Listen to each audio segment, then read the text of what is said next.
नमस्कार विद्यार्थी मित्रांनो, आज आपण व्याकरणातील काळ हा घटक आपण अभ्यासणार आहोत। काळ म्हणजे बघा की क्रियापदाच्या रूपावरून जे क्रियापद असतं, तुम्ही क्रियापद अभ्यासलेलं आहे, त्या क्रियापदाच्या रूपावरून क्रिया कोणत्या वेळी घडत आहे, जी क्रिया घडत आहे ती कोणत्या वेळी घडत आहे याचा बोध होतो, त्याला काळ असे म्हणतात। म्हणजेच एखादं क्रियापद असतं, त्या क्रियापदाच्या रूपावरून क्रिया कोणत्या वेळी घडत आहे, म्हणजे ती आता सध्या घडत आहे की घडून गेलेली आहे की भविष्यात घडणार आहे। मग याचा बोध आपल्याला कशावरून होतो? वाक्यातील क्रियापदावरून होतो। म्हणजेच काय की क्रियापदाच्या रूपावरून क्रिया कोणत्या वेळी घडत आहे याचा जो बोध होतो त्यास काळ असे म्हणतात। आता काळ कशाला म्हणायचं की जे काही क्रियापद आहे वाक्यातलं, मग त्या वाक्यातल्या क्रियापदाच्या रूपावरून ती क्रिया जी आहे ती कोणत्या वेळी घडत आहे याचा बोध आपल्याला त्या क्रियापदावरून होतो, त्याला काळ असे म्हणतात। आता काळाचे मुख्य प्रकार 3 आहेत। कोणकोणते? वर्तमान काळ, भूतकाळ आणि भविष्यकाळ। आता एखादी जी क्रिया असते ती कधी घडली, म्हणजे क्रिया कधी घडली यावरून काळाचे 3 प्रकार पडलेले आहेत आणि ते प्रकार आहेत 3। एक वर्तमान काळ, भूतकाळ आणि भविष्यकाळ। आता वर्तमान काळ म्हणजे काय की वर्तमान काळात, या काळात क्रिया आत्ता घडते आहे असा बोध होतो। उदाहरणार्थ तो खेळतो। म्हणजे काय की वर्तमान काळ कशाला म्हणायचं की क्रिया आता सध्या घडत आहे असं जेव्हा असेल तेव्हा वर्तमान काळ म्हणायचा। म्हणजे आता सध्याला, म्हणजे आता सध्या मी तुम्हाला शिकवत आहे, हो ना, मग आता तुम्हाला मी शिकवत आहे, शिक्षिका शिकवत आहेत, ओके, म्हणजे हे काय झालं? वर्तमान काळ। तसंच उदाहरण आहे तो खेळतो, म्हणजे तो खेळतो याचा अर्थ काय की तो खेळण्याची क्रिया त्याची अजून चालू आहे, सध्या चालू आहे, म्हणजेच काय? वर्तमान काळ। या वाक्यामधला काळ कुठला? वर्तमान काळ। आणखीन एकदा लक्षात घ्या वर्तमान काळाची व्याख्या। वर्तमान काळात क्रिया आत्ता घडते आहे असा बोध होतो, त्याला म्हणायचं वर्तमान काळ। आता दुसरा प्रकार जो आहे तो भूतकाळ। या काळात म्हणजे भूतकाळात क्रिया पूर्वी घडली आहे असा बोध होतो। म्हणजे या काळामध्ये काय की जी काही क्रिया आहे ती पूर्वी घडून गेलेली आहे, घडली आहे असा बोध जेव्हा असतो तेव्हा भूतकाळ असं म्हणायचं। आणि उदाहरणामध्ये बघा, तो खेळला, जसं की आपण एखादं उदाहरण घेऊ शकतो, रामने आंबा खाल्ला, म्हणजे त्याची जी खाण्याची क्रिया आहे ती घडून गेलेली आहे, म्हणजे पूर्ण झालेली आहे, होऊन गेलेले आहे काळ, अशा पद्धतीने भूतकाळ ओळखायचा। आणि तिसरा जो प्रकार आहे तो भविष्यकाळ। म्हणजे या काळात क्रिया पुढे घडेल असा बोध होतो। उदाहरणामध्ये तो खेळेल। आता इथं तो खेळतो, खेळला आणि तो खेळेल ही एकच उदाहरण आहे, पण तिन्ही काळामध्ये तुम्हाला ते करून दाखवलेलं आहे। म्हणजे भविष्यकाळ कसा ओळखणार की ती क्रिया घडून पण गेलेली नाही आणि सध्या पण चालू नाही आहे, पण ती भविष्यात घडेल असा बोध जर त्या वाक्यातून होत असेल तर त्याला भविष्यकाळ असं म्हणायचं। जसं की इथं तिन्ही उदाहरणामध्ये बघा, तो खेळतो म्हणजे सध्या खेळण्याची क्रिया चालू आहे म्हणून वर्तमान काळ। तो खेळला म्हणजे क्रिया इथं खेळण्याची घडून गेलेली आहे, म्हणजेच काय? भूतकाळ। आणि तो खेळेल म्हणजे तो खेळला पण नाही आणि खेळत पण नाही आहे, तर या वाक्यामध्ये काय सांगितलेलं आहे? तो खेळेल असं म्हटलेलं आहे, म्हणजे तो पुढे उद्या वगैरे परवा वगैरे असं पुढं जाऊन तो खेळणार आहे, म्हणून हे उदाहरण काय आहे? भविष्यकाळाचं उदाहरण आहे। इथपर्यंत लक्षात आलं? ओके, आपण काय करूया, थोडी उदाहरणं पाहूया वर्तमान काळ, भूतकाळ आणि भविष्यकाळामधील। आई देवपूजा करते, म्हणजे हे काय आहे की वर्तमान काळातलं उदाहरण आहे। आई देवपूजा करत आहे, आईने देवपूजा केली आहे, आई देवपूजा करत असते. ही झाली वर्तमान काळातली उदाहरणं. म्हणजे इथं देवपूजा करते, करत आहे, देवपूजा केली आहे, जस्ट लगेच आत्ताच. आई देवपूजा करत असते. म्हणजे ती नेहमी ती जी काही क्रिया आहे ती करत असते. रीत दर्शवली आहे इथं. आणि भूतकाळामधली उदाहरणं पहा. आईने देवपूजा केली, आईने देवपूजा केली, आई देवपूजा करत होती, आईने देवपूजा केली होती, आई देवपूजा करत असते. आणि भविष्यकाळातली उदाहरणं काय आहेत की आई देवपूजा करील, आई देवपूजा करत असेल, आईने देवपूजा केली असेल, आई देवपूजा करत जाईल. आता ह्या तिन्ही काळामधल्या वाक्यांचा आपण फरक पाहूया. आई देवपूजा करते, करते म्हणजे सध्या क्रिया चालू आहे, वर्तमान काळ. आईने देवपूजा केली म्हणजे देवपूजा करण्याची जी काही क्रिया आहे ती पूर्ण झालेली आहे, म्हणजे ती भूतकाळामध्ये जाते ते.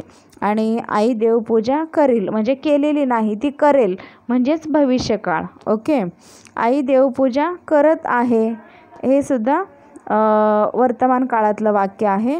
भूतकाळामध्ये आई देवपूजा करत होती म्हणजे भूतकाळामध्ये जे घडून गेलेला काळ आहे त्यावेळेस ती करत होती.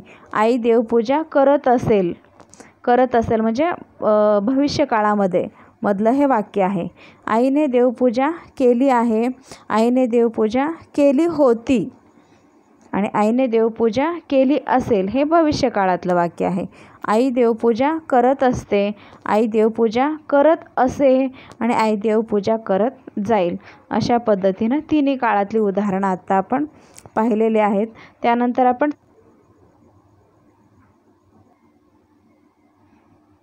तुमच्या मराठीच्या पाठ्यपुस्तकामध्ये सुद्धा ही जी उदाहरणं दिलेली आहेत ती एकदा आपण अभ्यासूया. जसे की खालील तक्ता वाचा, समजून घ्या. जसे की नाम असेल, सर्वनाम असेल. नाम आणि सर्वनाम तुम्हाला माहीत आहे. तर नाम इथं काळाची नावे दिलेली आहेत. वर्तमान काळ, भूतकाळ आणि भविष्यकाळ. यामध्ये पहिलं जे आहे माया हे नाव आहे, त्याच्यामध्ये नाम आहे. आता माया खेळते. जर वर्तमान काळामधलं जर आपण वाक्य घेतलं, क्रियापद घेतलं, माया खेळते. ओके. काय करते माया? खेळते. इथलं जे काही खेळते,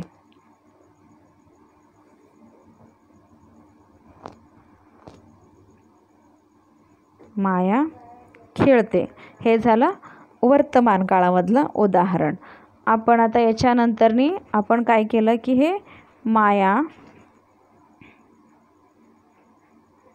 खेळली म्हणजे हे कुठलं झालं? भूतकाळामधलं उदाहरण झालं. माया खेळली म्हणजे इथं खेळण्याची क्रिया पूर्ण झालेली आहे.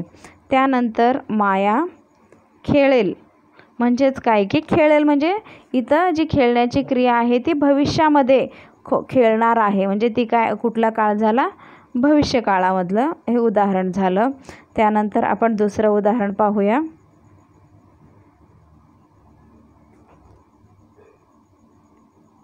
ओके. तर तो हे इथं सर्वनाम आहे. तो खेळतो, तो खेळतो. इथं बघा, तो खेळतो. म्हणजेच काय, हे कुठल्या काळातलं वाक्य आहे?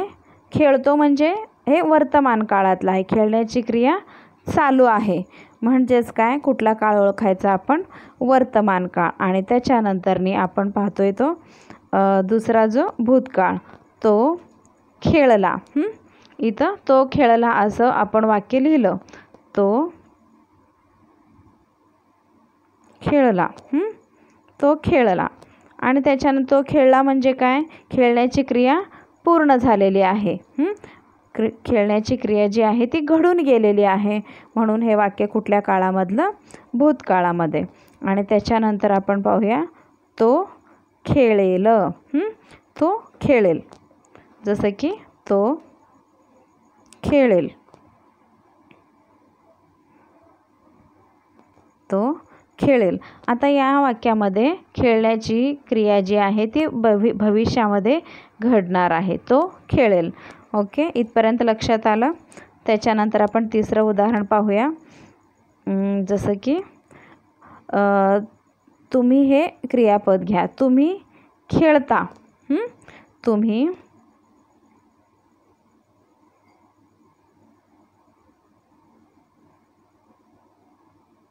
कुठल्या काळातलं आहे हे? तुम्ही खेळता हे वर्तमान काळामधलं आहे.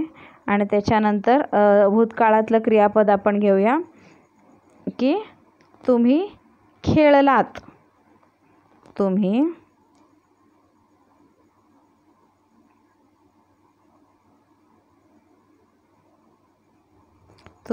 खेळलात. इथं काय आहे की जी खेळण्याची जी क्रिया आहे ती घडून गेलेली आहे, म्हणजे हे वाक्य भूतकाळामधलं आहे. त्याच्यानंतर पाहूया की तुम्ही खेळाल. तुम्ही खेळाल. आता तुम्ही हे सर्वनाम घ्यायचं आणि भविष्यकाळामधलं जे खेळाल हे क्रियापद घ्यायचं.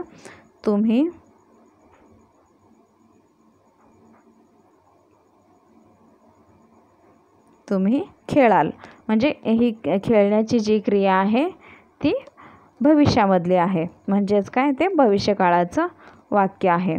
त्याच्यानंतर जे चौथं जे सर्वनाम आहे ते पाहूया.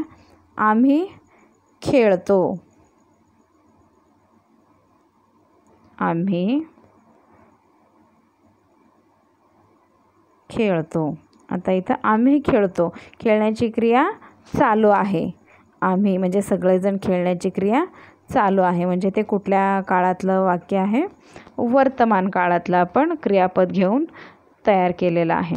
त्याच्यानंतरनी आम्ही खेळलो. आम्ही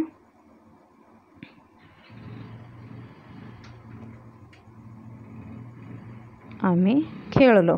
ओके, म्हणजे काय की आपण खेळलो हे भूतकाळी क्रियापद आपण वापरलं आणि आम्ही हे सर्वनाम आपण वापरलं. आम्ही खेळलो हे कुठलं? भूतकाळामधलं वाक्य झालं. ओके, त्याच्यानंतरनी आम्ही खेळू. आम्ही खेळू. ओके, म्हणजे काय? खेळण्याची क्रिया भविष्यात घडणार आहे. खेळू असं म्हटलेलं आहे, म्हणून हे भविष्यकाळ आहे. त्याच्यानंतर आपण पाहूया त्या हे सर्वनाम. ओके, त्या खेळतात.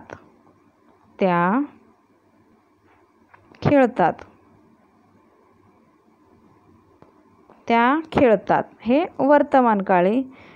वर्तमान काळातलं वाक्य झालं. त्याच्यानंतर त्या खेळल्या.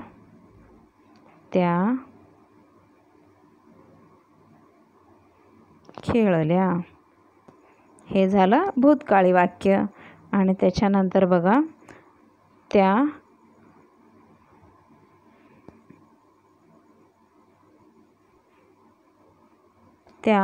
खेळतील.